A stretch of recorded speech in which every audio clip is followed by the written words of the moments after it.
You guys have all heard of the Megaminx, but what if I told you that I can make a Megaminx go from this shape to this shape? So today I'm going to be explaining how I made my first ever custom twisty puzzle. It would be easier to just do a flashback to when I was actually making it. Okay, so unfortunately I wasn't able to time-lapse the 3D printing process because my phone died. So these are the Megaminx pieces. We got the centers, edges, and corners, and then these are the 3D printed edges and corners. As you can see, they're a lot bigger. The centers are still printing. But what I realized is I'm an idiot. See, we printed just one center as a test, and it perfectly fit into these centers here. So I thought that these were meant to replace the parts of a Megaminx. But once the edges and corners were done, I found out that these are actually perfectly made to fit over the existing edges and corners of the Megaminx.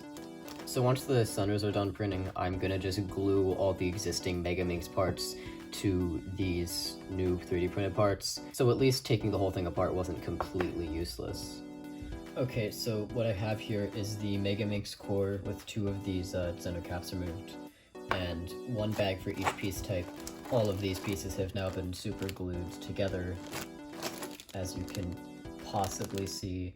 And what I'm going to be doing now is assembling the Icosahedron Megaminx. Let's go!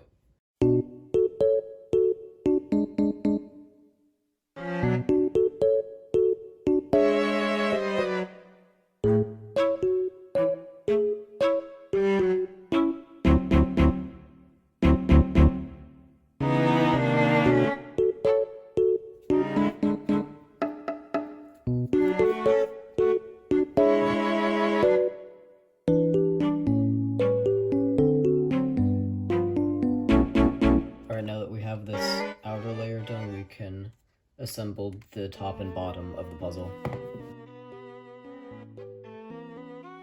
I'm sorry that the lighting in here is absolutely atrocious right now, and also that I had to cut that time lapse short because the last layer was just a total pain to do, but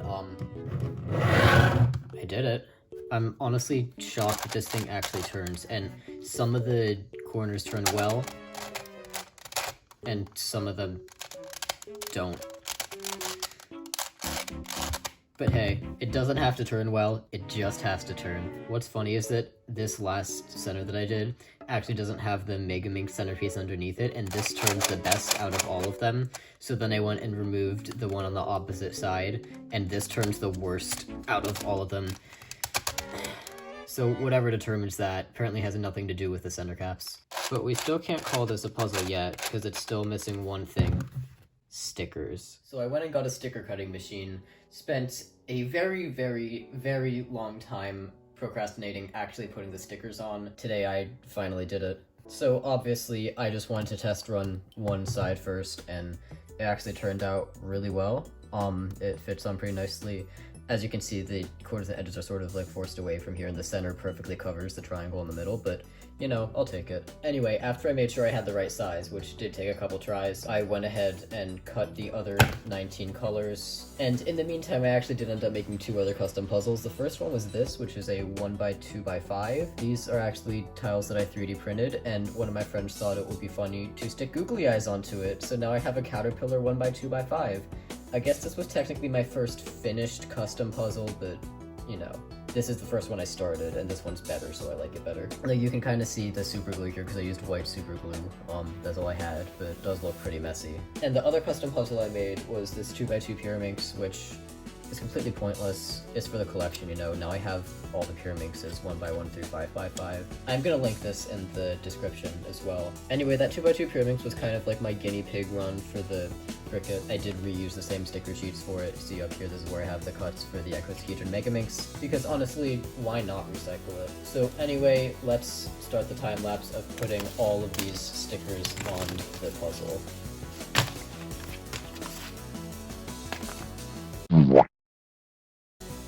It's finished. Actually, no, this isn't even my first custom puzzle that I started, because the first custom puzzle that I made was this. It's a shape-shifting 1x2x3 that was very unprofessionally made from a floppy cube, but this is the first one that used like 3D printed extensions, custom stickers and stuff, so, you know, this is the real deal.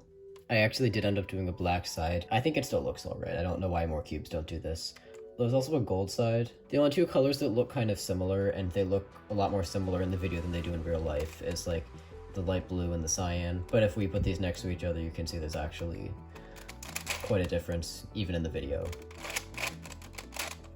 So the way that I solve this is I do it like a corner throwing icosahedron rather than treating it like a Megaminx. Now what I mean by that is that rather than solving all the pieces around like one corner, progressing upwards to the last corner, is I actually just like solve the white side, then solve these 3 sides, then solve these 6 sides. Basically I solve it one side at a time. Now normally this strategy of solving is objectively bad, but it actually works fine on the Icosahedron Megaminx and other puzzles like Transverse Octahedron. And once you get to the top, you'll either have like a very simple sledgehammer or hedge slammer case to solve, like this one,